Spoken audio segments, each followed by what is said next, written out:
Tagumpay ang pagpapatayo ng unang set ng school zone warning signage ng Revitalized Police sa barangay sa kanilang kilalang impact project na naglalayong mapalakas ang kaligtasan sa komunidad, partikular na sa mga kabataan.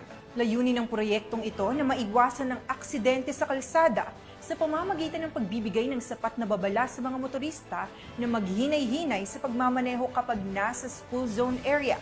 Nakatutok dyan si Patrolwoman Charmaine Balunsat.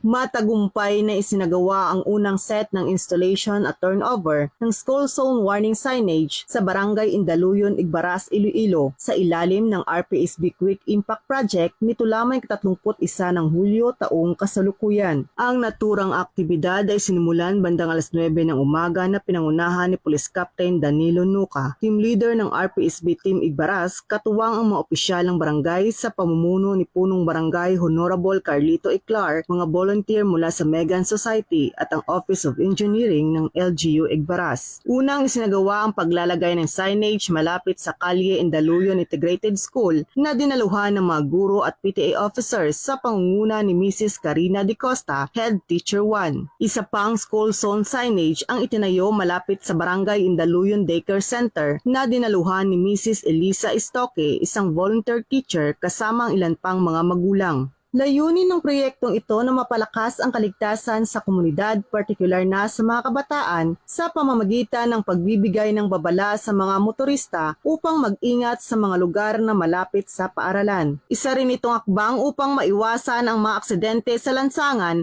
at mapanatili ang kaayusan at seguridad ng mga estudyante at pedestrian. Lubos ang pasasalamat ng mga guro at magulang sa RPSB Team Igbaras para sa kanilang dedikasyon at malasakit sa kaligtasan ng mga kabataan. Nagtapos ang aktibidad na may masiglang ngiti at pasasalamat mula sa lahat ng dumalo. Isang patunay ng patuloy na pagganap ng PNP sa kanilang tapat at makataong serbisyong publiko. Mula dito sa Western Visayas, ako ang inyong PNN correspondent, Patrolwoman Charmaine Balunsat.